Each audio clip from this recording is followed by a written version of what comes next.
शिवांगी यहाँ आए, उनसे बात करने के बाद और हमारे प्रधानमंत्री ने राष्ट्रपति शी जिनपिंग से बात करने के बाद इस मार्ग को प्रशस्त कर दिया और नाथुला से हमारे जत्थे जा सके, इसके बारे में सुनिश्चित कर दिया।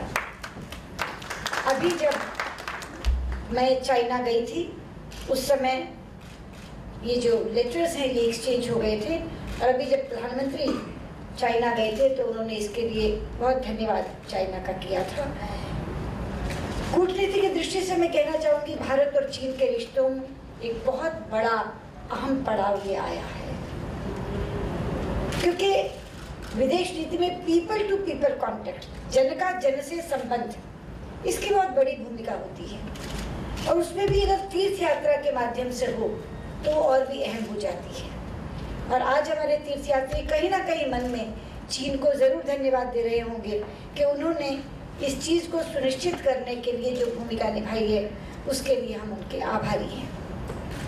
अभी लिपुलेख का दूसरा जत्था भी मैंने यहाँ से रवाना किया, जो इस वर्ष का पहला जत्था था। उसमें भी मैंने देखा लोग 22 साल के, 25 साल के, ज़्यादा ही कोई हुआ तो 30 में होगा, इस तरह के लोग जाते हैं, क्योंकि वो ट्रैकिंग का रास्ता है और बहुत दुर्गम ट्रैकिंग है, पहाड़ की चढ़ाई है, तो चढ़कर जाना पड़ता है, रास्ते की दिक्कतें सहनी पड़ती हैं। उस रास्ते से जाने के बारे में कभी भी एक उम्र से बड़े लोग सोच भी नहीं सकते, लेकिन अपनी उम्र के कारण या शारीरिक निशक्तता के कारण वो कैलाश मानसरोवर के दर्शन से वंचित रह जाएं, ये पीड़ा उन्हें जरूर सताती है। लेकिन ये रास्ता खुलने के बाद मैं जैसे देख रही हूँ, हमारे यहाँ बड़ी उम्र की बहनें भी बैठी, महिलाएं आई, उनके मन की कितनी बड़ी इच्छा शिव पूरी कर रहे हैं कि वो वर्षों से भक्ति करती आ रही हैं भगवान शंकर की, लेकिन कहीं ना कहीं मन में ये भाव जरूर रहा, क्या तुम कैलाश पर बैठे हुए हमें दर्शन दोगे?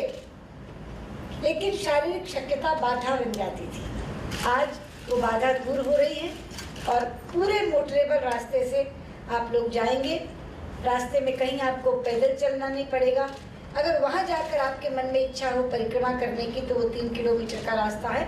आप में से वो लोग जो शारीरिक रूप से स्वस्थ रहते हुए वो परिक्रमा करना चाहें तो कर सकते हैं, वरना बहुत आराम से मोटर से उतरकर आप भगवान शंकर के दर्शन कर सकते हैं, ओम पर्वत के दर्शन कर सकते हैं। ये कहीं ना कहीं आपकी भगवान के प्रति आस्था और श्रद्धा का परिणाम है कि आज का ये दिन आया और आप भगवान शंकर के दर्शन करने के लिए जा रहे हैं। मैं बहुत बहुत शुभकामनाएं देती हूँ, आपको बधाई देती हूँ और आपके भाग्य को सराहती हूँ, क्योंकि बहुत कम लोग इसमें जा पा रहे हैं। 250 लोग टोटल जाएंगे, 50-50 के 5 जत्थे होंगे।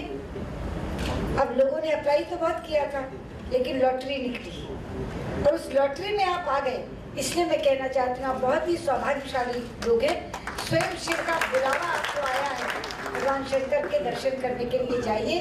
मेरी बहुत बहुत शुभकामनाएं। सरकार पूरी तरह से आपकी सुविधा का ध्यान रखेगी। वहाँ से हम लोग लगातार संपर्क में रहेंगे, देखते रहेंगे यात्रा कैसी चल रही है, कैसी जा रही है। पूरी सुरक्षा के साथ आप जाएं, अपनी आस्था पूरी करके पूरी सुरक्षा के साथ वापस लौटे, यही शुभकामनाएं मैं आपको देती हूँ। जय जय शंकर, हर हर शंकर। बोल शंकर भगवान की जय।